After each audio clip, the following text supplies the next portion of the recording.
Okay, everybody, welcome to Curb Your Cravings. Thank you so much for showing up this Saturday morning to have this conversation with me. I've been really excited about it, and I will be sharing a lot of information that I've learned in the last couple of years and have implemented in my own life. So let me go ahead and talk about what we're going to cover.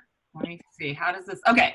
So I'm going to keep it really simple today, and I really want to invite participation. So the two things I wanted to focus on are understanding cravings and tools to curb cravings. And the understanding cravings is really the brain piece, how our brain works around cravings, why we have cravings. They're often also called urges. So I'll be using cravings and urges interchangeably. And I'll be sharing 4 tools for curbing cravings, but there are tons more. So I've learned a lot more in the coaching program that I'm in.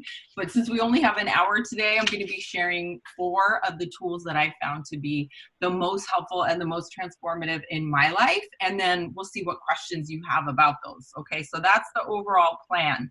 Now, I have a couple of ground rules and requests, and they're not ground rules to censor or limit what occurs, but just really more to make sure that we all have a great experience today. So the first one is I really want to encourage you to engage in this experience today with self-compassion.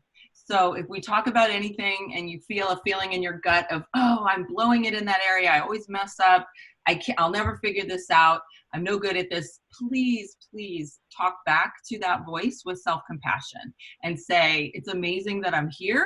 I love myself. I want to take good care of myself. I want to be healthy and happy, and I'm great and I'm amazing. So we're going to really work toward approaching all of this with complete self-compassion, no self-berating or self-hatred or frustration with the way things are, because you're all perfect today and always. So the 4th thing I wanted to cover is what the heck qualifies me to be here having this conversation. So these are the next 2 points. 1, I am a life coach school certified life coach and weight loss coach. And I am not a registered dietitian. I'm not a doctor. I'm not, a nutritionist or anything like that. But we did have a pretty extensive education in weight loss, in how the brain works, and in coaching people on how to make change in their life in my 6-month life coach and weight loss coach certification program. And in addition to that, in the next point, I have to say I've personally done all this work, and I've struggled with all sorts of cravings and urges my entire life. So my weight has gone up and down about 40 pounds, with the exception of being pregnant. I'm not including that in this. I'm just saying, other than that, outside of that, my weight has gone up and down 40 pounds.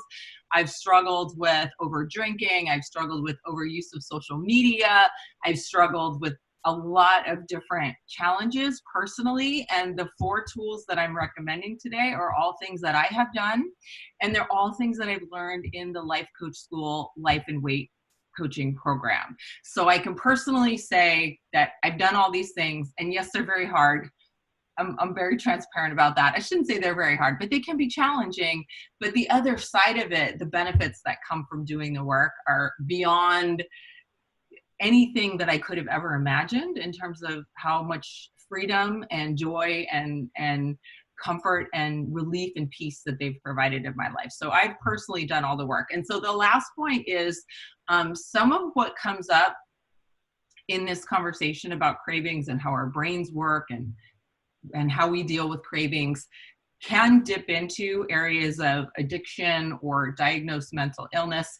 I am not in any way qualified. I try to keep myself educated in those areas as much as I can, but those are outside of the realm of what we're talking about. And if those are challenges that you have, I still think that parts of today's content may be relevant and may be beneficial for you, but there may be points where you say, this does not apply to me, this doesn't work this way in my brain, or given my unique situation.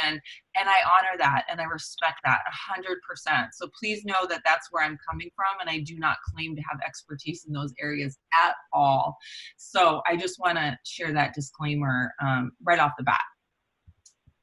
Okay, so let's dive in. Okay, so whoops. All right, going back, I wanted to share with you the Cravings and Urges worksheet that I've sent out. I think I sent this out to all of you. If you emailed me, if we didn't have email communication and you're just showing up today because you got the link on social media, that's great.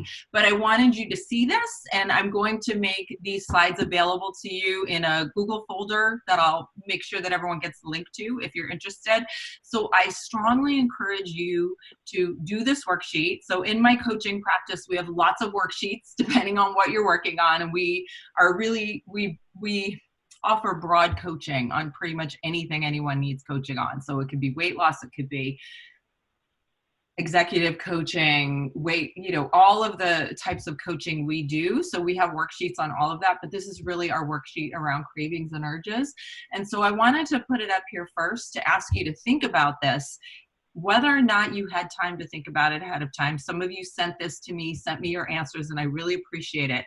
Some of the answers I received were around cravings for sweets, cravings for shopping too much, cravings around and urges around social media, overuse of social media, overuse of alcohol. It's all relevant. It's all applicable to what we're talking about today. So if you didn't get a chance to think about these questions, your answers to these questions, let's take a moment to think about them now. It's really important for an experience like what we're having today to pick one thing, okay? If you say, well, I have all these issues around urges and cravings and I'm constantly struggling in a number of areas of my life, that's fine. But pick one thing today to really focus on. Is it a particular food? When there are sugar cookies around you, you eat 20 sugar cookies and you simply believe that you can't stop yourself. Is it alcohol? Is it, I go to a party and I say I'm only going to have one drink, and by the end of the night I've had 4 drinks, and the next day I'm all fuzzy, and that's what my struggle is. Is it social media? Is it that you say to yourself, I'm going to go online and check in for 10 minutes to see what's happening with people, and 2 hours later, the time has just evaporated and you haven't done the important things that you wanted to do with that time, right? So pick one thing that you'll focus on and apply the content to today as we work through the material. Question 2, what pleasure or relief do you think you get from this habit? And that's worded that way very intentionally, because the reality is you do not get pleasure and relief. You think you do. Your brain has been trained to believe that you do, but it's not true. So we'll look at that when we look at how your brain works. And what is your end goal? The reason it's important to be very clear on your end goal is because that it will be different depending on what your challenge is. So for some people, for instance, they want to entirely cut out the habit. For others, they want to curtail it and keep it within a certain range, right?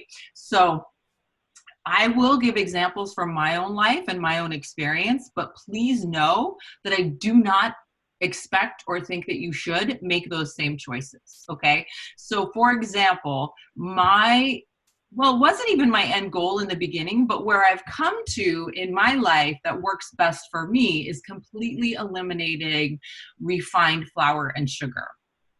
So it's been 1.5 years, and I used to crave it tremendously. I used to not be able to resist it and have it all the time. So I came from there and believing that there was no way I could ever live without it to I have no desire for it. I don't eat it at all, ever. I don't think that's the choice you have to make. I know lots and lots of people, and I've coached people who say, no, I want to allow myself a treat once in a while, a donut or cookies or whatever it may be. And that's fantastic if that works for that person. So you have to decide what is your end goal. Same with alcohol as an example. My goal was never to cut out alcohol entirely. That is many people's goal. My goal was to get to enjoying alcohol, not to buffer negative feelings, but enjoy 1 to 2 times a week, 1 to 2 drinks. And so that's what I do now. And I can tell you I was drinking a lot more than that, and I was also using it to avoid negative feelings and not feel them prior to doing all of this work, which I started about a year and a half ago. So it's important to identify the benefits of getting to the goal. Health benefits are usually a big thing to consider, the benefit of freedom of time and also your mind, and freeing up your mind. When we're in cravings and urges, it uses up a lot of mental space. Should I have that? Should I not have it? Should I have, how much should I have? Oh, feeling guilty about having it after when I told myself I wasn't going to, right? So all of this uses up so much mental energy that we could be spending on things that we really want to do and think about and projects and feeling good. So these questions are really important to consider as we move into what we're going to talk about today. Okay, so we're moving into point one, understanding cravings. Really important to understand what cravings are, why we have them, and they're largely misunderstood, and the way that people deal with them is fascinating and is often a result of limiting beliefs that just are not true about how we can manage cravings. So if we're going to start looking at the brain, we want to start by thinking about the evolution of our human species, right? So cravings were fabulous way back in the day when food scarcity was really a concern for all human beings, right? So in the face of food scarcity, as soon as people had access to food, they had to eat as much food as they possibly could, and they had to eat as much nutrient-dense, calorie-dense, fat-dense food as they possibly could, right? So that if they couldn't eat for days, they would have something to sustain them. So now what all of the studies show and all the conclusions are is that we still have that desire, that our reptilian brain, our primal brain still pushes us to want to do that. So we still have that drive, right? And we're talking about food, but we're going to expand it to look at all cravings and urges as we move through the conversation. But it's fascinating. Look at this quote here, 500 million years of evolution, right? 99.9999% of which we were constantly facing the threat of starvation. So if one of your challenges is food and cravings for food that really aren't healthy, that you don't really need to be eating, know that this is your brain working beautifully and protecting you and wanting to help you survive. This is where it comes from. So your brain is working amazingly. It's working to save you, to keep you alive, and this is good news. So this is important to consider. Now, the idea is, though, that those were the old ways, right? Our brain had these cravings and latched on to pleasure. I mean, this is also, you can apply it to any other craving that we have, right? Same with sex and sexual desire and urges and cravings, because that was for procreation, right? So the drive is incredibly strong because our brain thinks that we need that to survive, not just us, but the survival of our species, right? So social media, people have these strong cravings and urges because we also have a natural desire for connection and relationship, because we need to be part of the herd to survive, right? So our brain tells us, go on social media, you're going to have this amazing connection with other human beings. But those are the old ways. That's our old brain. That's what's often called the reptilian brain, the brain stem. There are lots of different ways that it's defined, and we're going to look at that. And the new way is saying, oh, that's not true anymore. I don't need that to survive. I am going to use my thinking evolved brain, also known as the neocortex or the prefrontal cortex, to make different decisions and to override those old patterns, okay? So that's what we're going to look at. Let's take a look at your brain, and then I'll see what questions you have. This is your brain. Isn't it beautiful? It's amazing. And we're going to simplify it to the three parts of your brain: your neocortex, your limbic brain, and your reptilian brain. And we're really mostly focusing on the neocortex, the prefrontal cortex, and the reptilian brain, which is also sometimes called the dinosaur brain, or the what is it called? There are lots of different names for it, right? But the cave brain that really ruled us during cave people times. I'm hearing a little background noise. If whoever that is wouldn't mind muting your audio just for a moment, and then we'll get to questions. So here's the thing about all of this, is that habits and urges and cravings are because of the wiring in our brain, the neural pathway in our brain. So our reptilian brain, our old brain, loves repetition. It remembers everything you do, and it records that like a computer programming, right? It's coding. It's like, oh, okay, we eat these cookies and we feel good. So that must mean that we need them to survive, right? Our reptilian ancient brain becomes wired to believe, to actually cause us to believe that we need whatever that substance or that experience is to survive in that moment. It's literally as if I've wired my brain to think that this cookie, if I do not eat this cookie, I am going to die.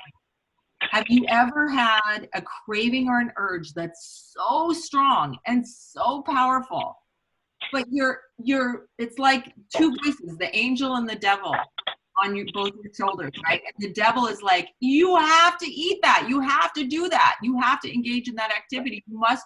It's so strong. It's so overpowering, right? But the angel is saying, you don't really want to do that. You know it's going to have a negative effect, right? And the fight is just so powerful. It really is your old brain and your new evolved brain, your neocortex, arguing about whether you really need this substance, this behavior, this activity. So we're talking about the cookie, right? But it could be anything. It could be the 2 hours on social media. It could be, whatever it is that their behavior is, or the craving or the urge is for. So the brain is convinced, because you've done it over and over, and it's this, you see how right here, the reptilian brain believes that to survive, react, repeat, repeat, repeat. This is what we did yesterday. We must need to do it again to survive. Keep doing it, keep doing it, keep doing it. And so the urge and the craving are so, so powerful. Now, when you add to that the dopamine hit of engaging in this behavior, it just explodes with how overpowering it is in our mind and thinking that we must do this thing. So when you think about refined sugar and flour, think about refined flour. Just think about it purely logically. No self-abuse or compassion or lack of compassion. You take how much wheat or how much grain would it take that gets all ground down into this tiny, tiny, tiny fine powder? And how many piles and piles of sugar that gets ground into this tiny, tiny powder to be in one cookie, right? So the dopamine hit that your brain gets, that it was never meant, our brains were never wired to have that kind of concentrated pleasure and exploding dopamine. The brain just goes dopamine insane, right? It's like cocaine. It really is. It's like a drug. So you can see the dopamine rich region of the brain is so impacted that it's like, we must keep doing this. This is amazing. And it gets wired into the brain that it's needed for survival. Okay. So you can see the dopamine, the pleasure-seeking chemical that drives the brain's reward pathway, which conditions people to that habit, such as overeating, alcohol, and drugs. And this is becoming an epidemic, right? So the studies are saying that 40% of people are obese. The majority of people are overweight or above what a healthy ideal weight would be for their body. And this is not anything to be ashamed of. This is our brain working beautifully. Remember, it's like, oh, thank you, brain. So we're not supposed to get mad at the brain. We're not supposed to be ashamed. We're not supposed to beat ourselves up. We're supposed to actually acknowledge this and how amazing it is and how fantastic it is and how we are like truly the survival of the fittest.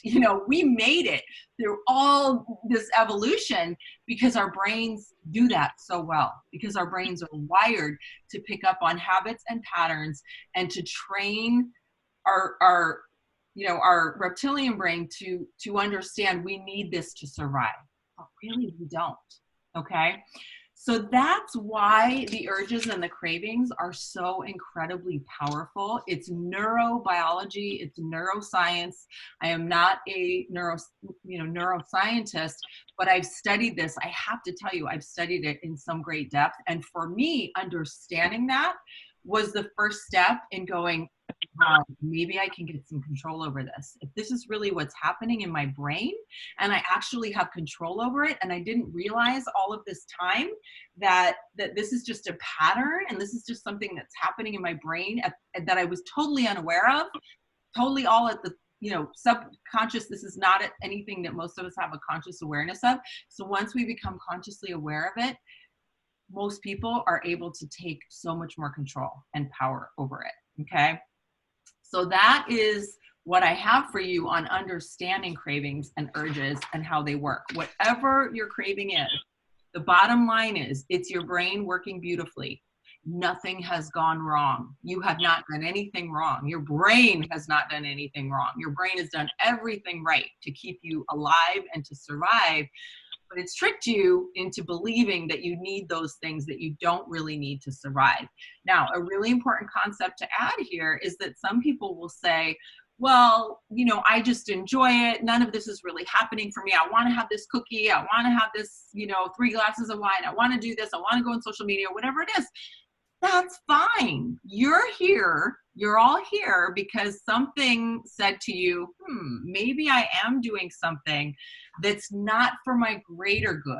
That's not in my best interest, right? That's not serving me. And one of the concepts in our coaching program, one of my fellow coaches is in the class right now. So I'm really hoping I get it all right. And if I don't, I'm hoping she's going to let me know after. But this is a really big concept for me, was the concept of the net negative. If the end results of this behavior or activity or indulging in this urge are a net negative for you, then it's something we probably want to work on changing. So for me, the way I was eating too much sugar and flour, and for me, I was overweight. I lost 15 pounds and I had no goal to lose 15 pounds. I just had a goal to get healthy and to stop these cravings and urges, right? It wasn't about the visual or the weight. It was about health. And that's what I try to encourage people to do it for. So and also drinking wine every night. For me, the net negative was feeling a little fuzzy in the morning, right? And for me, the net negative of eating the way I was eating and eating a lot of flour and sugar and overeating was the net negative of the extra weight and the obsessing and the thinking about it all the time. And if I was going somewhere, what am I going to eat? I can't do it. I'm going to be bad. I don't want to be bad.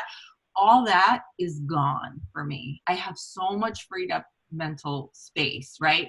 So knowing that this is how the cravings work, and then deciding and realizing you have 100% of the power to change it, to achieve whatever results you want in your life.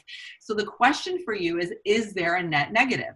Which may be weight, which may be feeling fuzziness as a result of alcohol, over drinking, which may be time that's lost that could be spent on more rewarding pursuits that you're spending on social media, which could be if you're shopping too much and you're in debt and you don't really need those things. I mean, the list could go on and on. It could be overworking, and I've experienced that as well, and over exercising.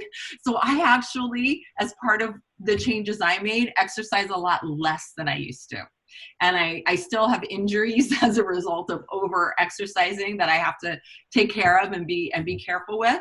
But I realized that we only need to exercise a certain amount. We only need to eat a certain amount. We only need to do things in moderation, really, to be healthy. So all of what I'm saying applies to all of that. And the question is there a net negative for you that you want to change? And if so, let's rewire your brain, because you have the power to do it, and it's amazing and it's possible. And I did it, and I'm coaching lots of people to do it right now, which is so fun and exciting and amazing and rewarding. And that's why I wanted to do this workshop. So we're done with point 1, which is understanding why we have the cravings and why we might make the choice to start working on them and rewiring our brain. And we're going to move into how you do it. Oh, so someone wrote, loved how you described the net negative. Yay! And that's my fellow coach who Kim and I were certified together, which was a very intimate experience in our small group of women who were certified as life and weight coaches at the Life Coach School. And so she's telling me that I described the net negative well. And I really appreciate that, because all of what I'm sharing with you today comes from Brooke Castillo, who is my most amazing mentor and role model in life. And she is the owner and founder of the Life Coach School. She taught us all of these concepts. I was first introduced to them because I sought out a weight loss coach who I then came to find out Dr. Deb Butler was trained by Brooke and was certified by Brooke Castillo at the Life Coach School. And I still coach with Dr. Deb Butler. Less frequently. We coached every week when I was starting to do all of this work, and the support that it provided me really helped me work through all of it. And so I really want to make sure to give credit to Dr. Deb Butler, who's my coach, and Brooke Castillo, who's the head of the Life Coach School. Her podcast is amazing, so life-changing. Every single episode blows me away. I listen over and over, and those help support me in doing this work. And so now we're moving into what are the tools that we have, and know that in the time we have, it's going to be barely scratching the surface, but I can provide so many more resources for you, podcasts, worksheets. Dr. Deb Butler has a companion workbook that she makes available through her website for everyone, so I can share that with you. So many things that I can share with you to support you if you want to go deeper with this work. So I'm going to move into where we have the power, how we can change all of this and rewire our brain. So I'm sure you've all heard the term that's super popular right now, a lot going on around researching this and understanding it, neuroplasticity. So we now know from neuroscientists, neurobiologists, that the brain is so much more malleable and changeable than we ever thought. These things that are hardwired into our brain, we can change with conscious and conscientious effort and intentional practices and behaviors. And this is what coaching is all about, okay? You can coach yourself or you can work with a coach, but you can do this work. You can change your brain. You can rewire your brain. It's amazing, right? So this is just a quick little graphic that I found on it, right? So it's about what we think, the mental activity, our thoughts, our feelings, and our actions. Okay, we can literally create new neural pathways in our brain by changing our thinking, and our thinking changes our feelings, and our feelings drive different actions, new actions. So all of that works together in a cycle, okay? So we rewire our brain. So this is why I can say to you that 1.5 years ago, if you put a piece of cake in front of me, I would have eaten it. I would have been like, of course, there's a piece of cake in front of me. My brain is, all that sugar and flour, it's amazing. You need it to survive. Of course you're gonna, yum, yum, yum. It's amazing and I feel so good and it's incredible. If you put a piece of cake in front of me today, 1.5 years ago, I feel nothing. I feel nothing. I swear to you, I can't even believe I can say this. I'm like, and it happens all the time, right? I go to parties, I go to things, and I just don't have any desire for it anymore. That neural pathway in my brain that used to be like, eat it, eat it, eat it, it's amazing, and you need it to survive, got diverted, rewired, and Dr. Deb talks about this, trained me so beautifully on this, just got diverted to a new path that's like, feels nothing about it anymore. I feel nothing. Like I could see a piece of cake to me and it's like a cup of water. It's like nothing. And I'm not saying that to brag. It blows me away and amazes me. And it took me to 50 years old to be able to do that. And prior to being 50 years old, if you would have asked me if my brain could do that and I could make that change, I would have said, no way. Cake? Oh my gosh, I have to eat it.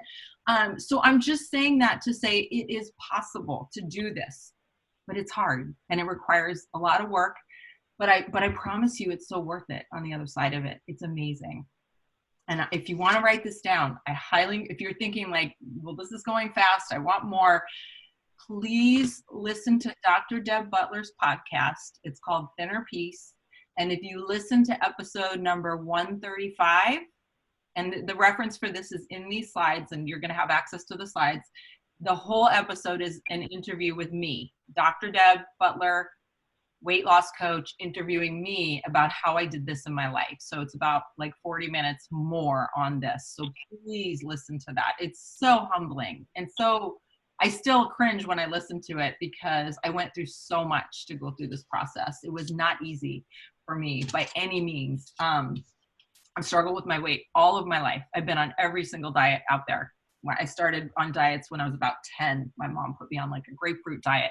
I did Jenny Craig. I did Weight Watchers. I did every single diet out there.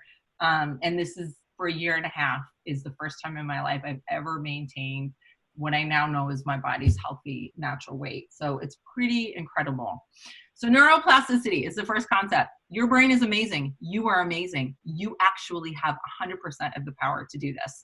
And another thing that comes up a lot when I'm coaching people and we're talking about these things is people will say, well, I understand I could rewire my brain. I know neuroplasticity exists, but it's hard. These things are going on in my life and it's really hard. Well, those of you who know me and know some of the things I've been going through in the last couple of years, I think would agree that we can still do it. The kinds of things that have happened in my life, the losses, the changes, the things that have gone on with my kids and my family would have, I think, allowed me to be justified in saying, I can't do this work now. There's too much going on in my life. But that's always true, right? There's never the perfect time. Do it now. Just do it. There's nothing to wait for. There's no time that's going to be better or easier. Now is the time because your health and your well-being and your peace of mind are never something to set aside and to put on the back burner and to wait for. Okay, so a little more on the neuroplasticity and the brain. So the first step is self-awareness. So the first step that's recommended is not even to make any change, is just become aware. Journal, write out coaching models, which I'm going to share in a minute. Get coaching, listen to coaching program. If you don't want to pay for coaching or you can't pay for coaching, there are so many podcasts. There are so many things you can watch online. You know, our master coach, Brooke Castillo, has all kinds of videos that are available for free. I didn't even know, and I was looking up different things. She has so many videos on Vimeo and YouTube. All of this is available for free. And the first step is just self-awareness. You don't even have to change right away, right? But just become aware of what you're doing and why you're doing it, and aware that you have control over it. You don't have to change it right away, but you actually have the control, right? So here we go. Okay. So here is the first tool. Now we're going to go into the first tool. When you have a really powerful craving or urge, there are three options. So typically we think that there's only one option, that, oh my gosh, this craving is so strong. These donuts are here. I have to indulge, right? So one of the people I coached on weight loss, I won't identify who she is and she's not here, had an issue with donuts and treats being brought into work. And when we started coaching, her mindset was, if they're there, I have to eat them. If somebody brings donuts into work, if somebody brings a big box of cookies, I have to eat them. I see them, I want them, I crave them, I must eat them. And so a lot of us have wired our brain to believe that that's the only option. So we think that our brain is like, you must do this. The craving and the urge are so strong. You have to do it. Or go on Facebook, right? You're like, there may be a couple students out there. I have to study right now. I have this 2 hours set aside to study, but the urge, the craving is so strong. Like, I know I'm going to go on Facebook. And then that 2 hours that was dedicated to studying is poof, just gone because you were on Facebook mindlessly, right? So we think the only option is to indulge and give in. It's not. There are two other options. The second option is to resist using what's known as willpower, or it's also known as sometimes as white knuckling. Like, no, I'm not going to have it. That cookie is sitting there and I will resist. I will not have it. This is not sustainable in the long run. It may get you through one party. It may get you through one cookie, or it may, believe it or not, get you through a year of dieting. And this is why most dieting programs don't work for life, for the long term. So for me, and I'll talk about just my experience, I'm not going to criticize any programs on the whole, but I was a Weight Watchers lifetime member, and I went in and out of Weight Watchers because my mindset was, okay, I'm going to go on this diet, I'm going to lose the weight and do all the points and do all the things. But once I got to the weight, I would go off of it all and go slowly back up in weight because I would go back to my old patterns. Maybe they were a little bit reduced and I'd still, but most weight loss programs that use resistance and willpower, where you still have a strong desire for those foods and those things or those cravings, whatever the craving may be, and you're just white knuckling it and using willpower, most people, and I think the studies are showing like 80 to 90% people over time, over the long run, will go back to indulging in that behavior at some point because it's temporary. Okay. So if Weight Watchers or any of those programs works for you for life, great, fantastic, do it, go for it. But the studies are not real promising on that. If you look long-term, if you look at 10 years out, did someone maintain that weight? So that's why for me, doing this program, this weight loss program and this eating program and protocol for all urges and cravings, whether they be shopping, social media, has worked for me and kept me, where I don't even want to do these things. It's not even a problem. It's not even a thought anymore for a year and a half now. And that's I've never experienced that. And most of the people in our program are reporting the same thing, that like the years go by and it's just not an issue anymore. Because what we do is the work of the third option, which is allowing the urge until it passes and allowing all the feelings around it to come up. It's literally called the river of misery, going through the river of misery. Okay. So when you have an urge and you don't indulge it, and you don't resist it, like white knuckle, what you do is go, oh, okay, I want this thing so bad. And you just allow yourself to fully feel the wanting. And very often that craving is coming and that urge is coming from a desire to buffer and numb negative feelings. So warning here, all the negative feelings are going to come up when you fully allow the urge and you don't distract yourself with something else, or you don't just resist and say, I'm not going to do it. You have to fully allow it. Okay. And so in our coaching program, there's actually a tool that's called the urge jar, where every time you allow an urge to pass through you and you don't indulge the urge and you don't white knuckle it and you don't distract yourself with something, you allow yourself to feel all those negative feelings. That's the goal. That's what we want to do and what we can be proud of, because we will survive it. We will feel those negative feelings, but it'll pass, right? 10 minutes later, a half hour later, we're like, on to something else, right?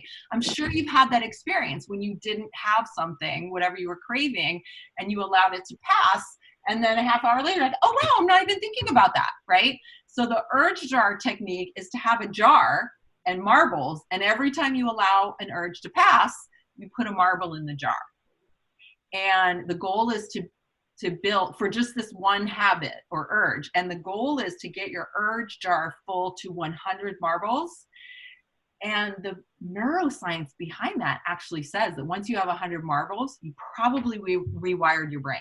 The urge is going to be so much less powerful. Each time you allow the urge, in the beginning, it's so hard and it's like, but I want it so bad. This is so hard. And I'm feeling all these feelings and this pain from trauma and difficulty and something I'm dealing with that I don't want to think about. All of it comes up, right? And the reality is we should be dealing with that anyway. We don't want to buffer and numb the reality of the situations in our lives. We want to deal with them. Maybe we need therapy. Maybe we need coaching. Maybe we need a journal. That's a whole other realm. But this is about just feeling your feelings and allowing them. And it's very hard and it's very difficult. And we're not encouraged to do that. We're encouraged. Some of you, I sent a workbook, a booklet called Stop Buffering. Our culture is all about buffering. Oh, you're upset. You don't feel good. Eat something. Have a drink. Go shopping. Do this. Do that. It doesn't work. It's a temporary fix. And what it's called is false pleasure. It's buffering feelings away with false pleasure, to feel pleasure and a dopamine hit from a concentrated substance or experience, but it's really not helping in the long run, right? So we allow the urge until it passes. So this is how, if you really want to rewire your brain, you have to be willing to go through the river of misery, which is allowing the urges in the beginning. In the beginning, they will be so strong and they will feel overpowering, but it's such a feeling of empowerment and accomplishment once you've gone through that urge and you're on the other side of it and it's gone. And you're like, I didn't die. I felt the feelings. I felt yucky, and I let it pass. I let it go through me. I didn't eat the thing or go on social media or go shopping or do whatever it was. And here I am to tell the tale. I'm alive, right? It's amazing. And the more you do it, you have to do it for a long time. So for me, with the food and the drinking and the habits and the behaviors and the shopping, it took months. And in the beginning, it was so hard. And then it got easier and easier and easier to that point where now I can tell you in all honesty, from the cake in front of me, I have to eat it, to the cake in front of me, I don't feel anything. I don't feel any urge or craving for it. So this is the really, really hard work. But wouldn't you want to do that work to get to the other side? That's the question, to get to the point where it doesn't even affect you. It's not even a thought. It doesn't even matter. Okay. So that's the first one. Now, I'm going to go against what my coaching program says a little bit. So don't tell anybody. Okay. So really it's ideal to not distract yourself with some other behavior, because distraction then is kind of still buffering, right? And numbing and like not really dealing with all the feelings and all the things we've been trying to avoid. For me in the beginning, I did use a little bit of distraction, and it helped me through the really hard parts. So things like, taking a bath, meditating, drinking a cup of tea. I mean, they were healthy ways of distracting myself. But if it's really, really hard to get through those urges initially, and you find that some form of distraction is helpful, you have to do what works for you. And I, to be honest, did do that in the beginning, and I don't need to do it now. But the distraction was only with something healthy that fit within the protocol that I had decided for myself. And that's a whole other topic that's important, is deciding what is your protocol? What is your goal? Like, what is your eating? What do you want to eat? What do you not want to eat? How much of it do you want to eat? How much do you want to shop? How much time do you want to spend on social media, right? Whatever it is for you. Okay. So number 2, this is so powerful and so, so important if you want to rewire your brain, is deciding what your behavior will be 24 hours ahead of time. The old brain, the fight, freeze brain, wants instant pleasure, instant gratification. So if you say, I'm going to go to that party in an hour and I'll try to be good, or I'll speak for myself, I never would. If it was an hour ahead of time that I was choosing, wouldn't do it. Oh, I get to the party and everything looks amazing. I'm going to eat it all. I'm going to drink it all. Everything goes out the window. When you're deciding 24 hours ahead of time, you're definitely engaging your thinking brain, your rational brain, your prefrontal cortex, your higher self, whatever you want to call it, right? Who do I really want to be in the world? What do I really want? My health, my weight, my fitness, my energy levels, whatever it may, my time, how I spend my time. Who do I really want to be in the world with my higher self, my conscious brain, my thinking brain, not my instant reaction in the moment, that inner child, right? When you decide 24 hours ahead of time, okay, I'm going to go to this party tomorrow night. I'm going to have one glass of wine. I'm going to have one cookie, or I'll have none. Lots of people have gotten to the point, and bless them, I haven't necessarily gotten there with everything where they won't have any of it. And they'll be like, I'm just going to enjoy the people, the moment, connecting. I'm not going to have any of it. But you get to decide. And then the challenge is to stick to your word to yourself. The trick here is to keep your word to yourself. Do what you said you were going to do, even when the urge. Then we go back to the tool number 1, is allowing the urge, because you will have the urge. When you've had the one glass of wine and you desperately want the second, and someone's even trying to pour it for you, that urge is going to be so strong. But we encourage you to keep your word to yourself, just like you would to someone else. If you said to someone, oh, you're having surgery, I'm going to come the next day in the hospital and visit you and check up on you and see how you're doing after your surgery, would you just like that day be like, I don't feel like it, I'm not going to go to the hospital to see my friend? Never. You would go. If you're a parent and you tell your kid, I'll pick you up at school today at 3 o'clock, are you going to say, I don't feel like going. I feel like just sitting here and eating and not showing up at school? Never. Why don't we keep our word to ourselves just the way we would to someone else? So when you've decided 24 hours ahead of time, everything, what you're going to eat the next day, what you're going to drink, how much time you're going to spend on social media, what you're going to say. Let's say you're going to go into a situation that you know you might be triggered to act out or lash out at someone. You decide ahead of time. I am not going to be reactive. I'm not going to lash out at this person in this meeting at work. If I disagree, I will calmly and respectfully speak my mind. It's the same exact thing. You decide ahead of time and you do it when you get to that moment. You keep your word to yourself. You don't decide in the moment. You don't let your animal reactive brain decide in the moment, because it won't make the right decision a lot of the time. Okay? And the reality is that the more you do this, the more you train your brain not to be reactive and not to indulge in the instant pleasure, the easier it gets. I promise you. It is so much easier for me than it was a year and a half ago. You can think new thoughts, you build new neural pathways in your brain, you create a new superhighway in your mind. You can absolutely do it. It's magic, it's possible, it's incredible. Okay. 2 more tools. Tool number 3. This one's for eating, but you can create it for any habit, any urge. So when your goal is to not overeat, the hunger scale is the most amazing tool. It's really self-explanatory. It was created by Brooke Castillo, master coach instructor, founder of the Life Coach School. It was game changer, mind-blowing, paradigm shifting for me. And this was the first tool I used where I started losing weight, which is that if -10 is starving and +10 is like, oh, so stuffed, Thanksgiving dinner, I'm going to explode. We're really actually supposed to eat only between -2 to +2. So I eat when I'm hungry. Like this morning, I had half a banana and peanut butter because I was feeling a little hungry.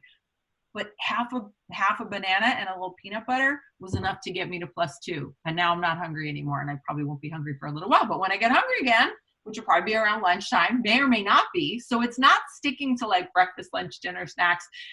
It's just eating when you're hungry, eating healthy, and stopping when you're satisfied.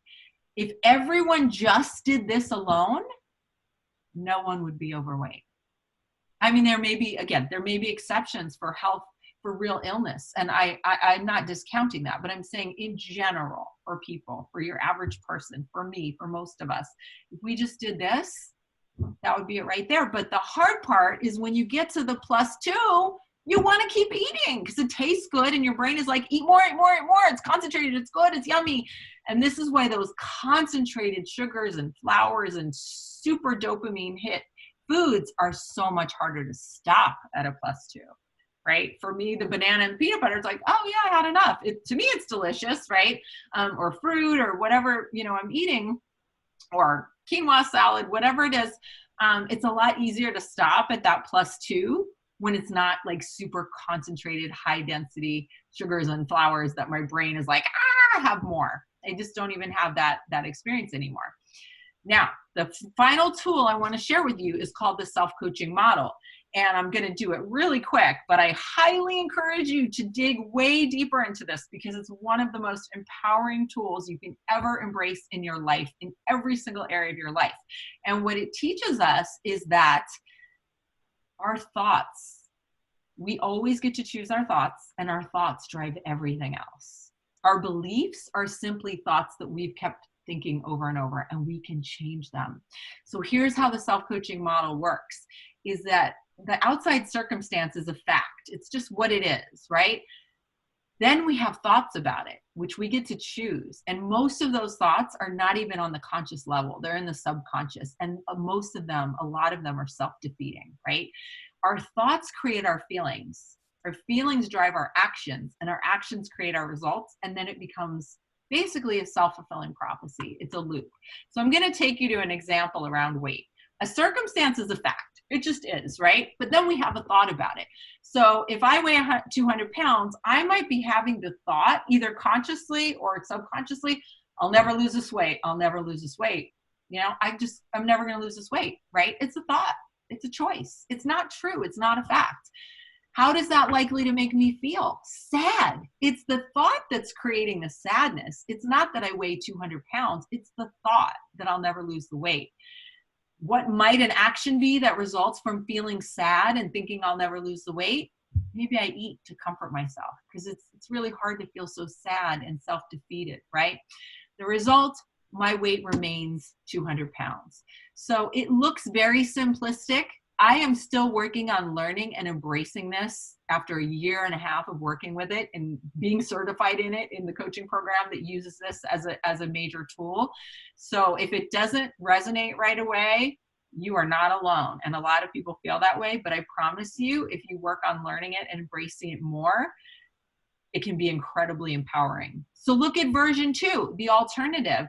I weigh 200 pounds. What if I work on embracing, and it may take time, it may take a year, it may take 2 years, but what if I take the time to work on trying to believe and embrace and think the thought, I can stick to a healthy, enjoyable eating protocol, not a diet. We never use the word diet, okay?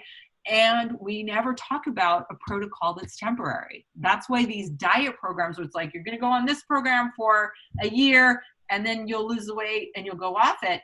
We don't do it that way. We develop over time a healthy and enjoyable eating protocol that's going to work for life. Drinking protocol, shopping protocol, protocol for social media use. It may be, I'm going to only engage in social media use for 3 hours a week or for half an hour a day.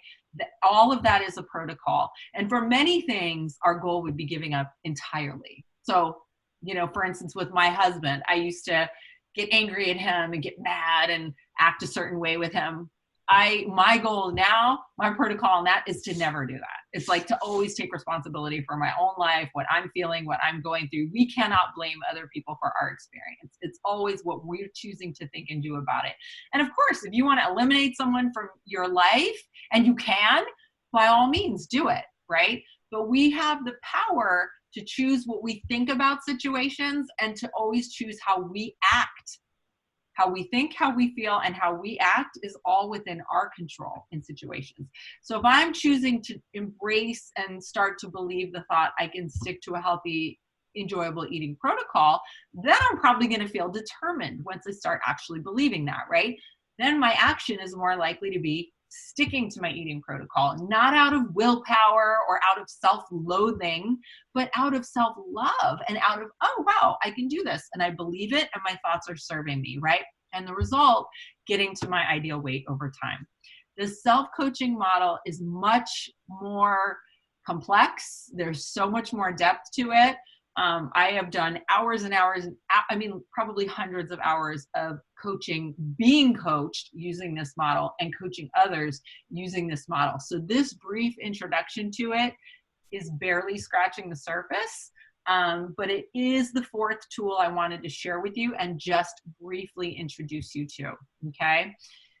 So I've now shared, I want to have a little bit of wrap up for a couple minutes, if you can stay for a few more minutes.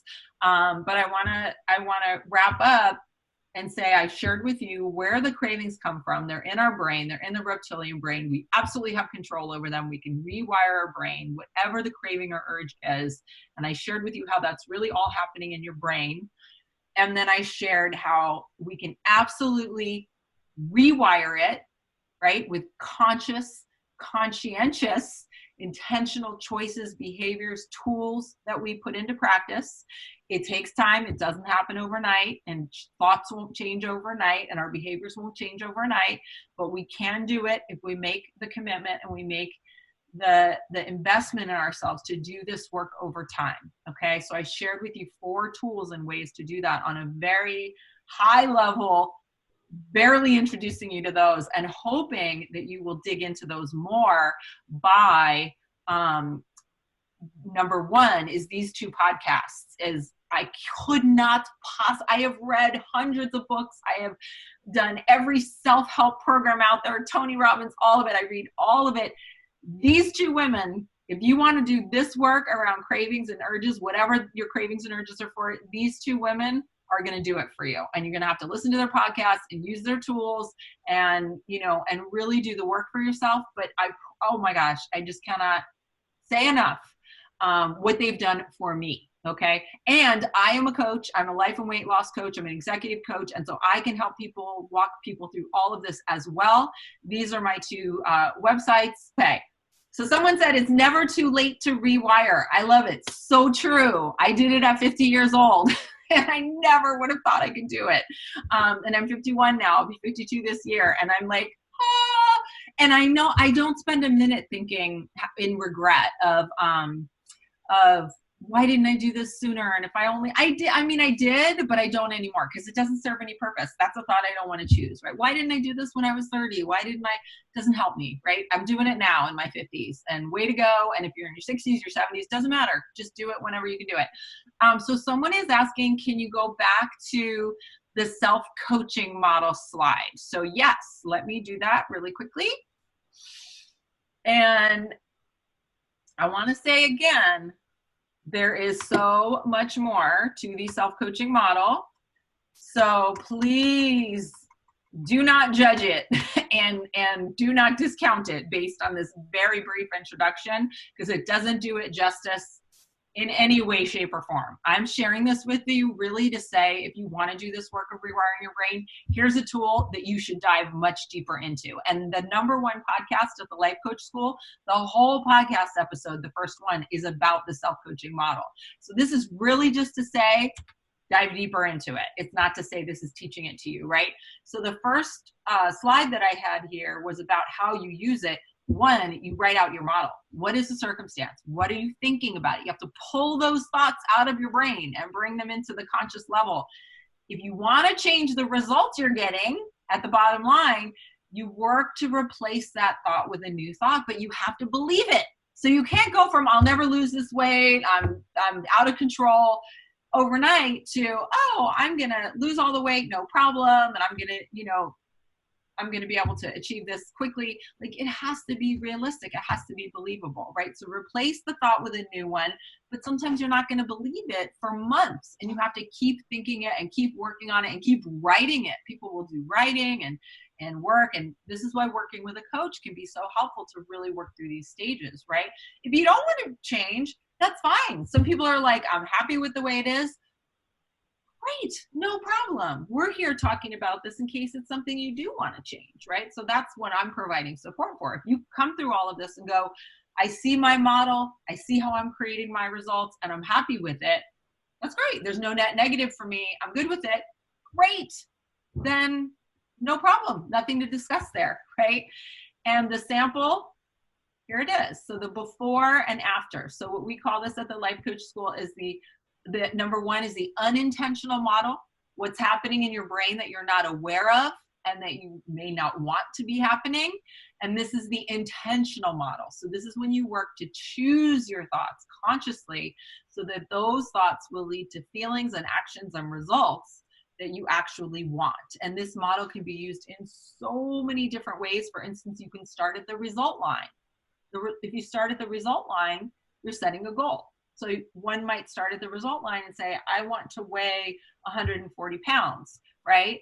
And then we go back to the circumstance line. Well, what do you weigh now, right? Circumstance, I weigh 200 pounds. Result, I want to weigh 140. And then we try to figure out how we can get ourselves there. What thought is going to make you feel the feelings you need to feel? Do you want to feel empowered? Do you want to feel strong? Do you want to feel determined? Those feelings are going to drive the actions of sticking to your plan, whatever your plan may be. And the feeling is going to be driven by the thought that you choose to think consciously over and over. And the neuroscientists absolutely support this. You can find tons of evidence that our thoughts can rewire our brain. That's what changes the neural pathway. The thought is what, leads your brain to believe, okay, I must eat this, I must do this, I'll never be able to do this, that. And even, in a whole other realm, the thoughts we think about other people. He's a jerk, I can't stand him. Sometimes he's not a jerk. And if you choose to change your thought and go, wow, he's hurting, he's in pain, he is really struggling to work through an issue. And I'm not saying to suffer abuse and to allow yourself to be victimized by abuse. That's a whole other issue. But sometimes within a reasonable realm, we can simply change our thoughts, our reactions about other people, about situations, to really shift the results we're getting in that area. Like I talked about with my husband, I used to blame things on him and get mad at him for things and think thoughts about how he should be doing things differently that I let go of and started thinking, oh, I can do that for myself. Oh, I'm capable. Oh, he doesn't mean it that way. And it shifted everything because our thoughts create our feelings, which create our actions and results. Have you read James Clear's Atomic Habits? I have not, but I'm going to write that down and check it out. It says, what are your thoughts on his 4 rules of new habit making? So I would love to talk with you more about that. I love it. And I'm sure that I would learn a lot from it, and I would love to chat about that. Yeah. And someone else said, makes so much sense, the way you explain urges and rewiring the brain. I'm so glad to hear that, because I don't know if I'm making it clear. I've studied it in so much depth for, like I said, hundreds of hours. So I'm really, really hoping that it's clear.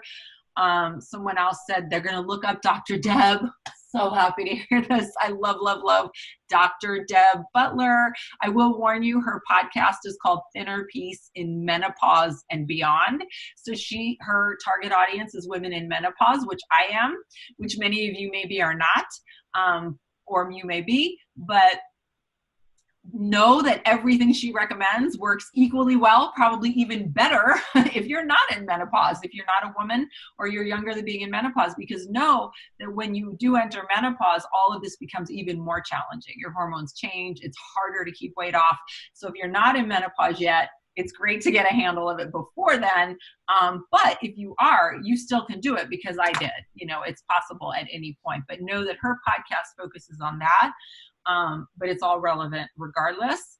And then the Life Coach School podcast teaches you about everything in life. So there are podcasts on being a business owner. There are podcasts on losing weight, on stopping over drinking, on your relationships, on love, unconditional love, every possible topic you can imagine on the Life Coach School podcast, and going into depth.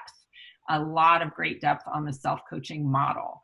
So I hope that some of you will check that out.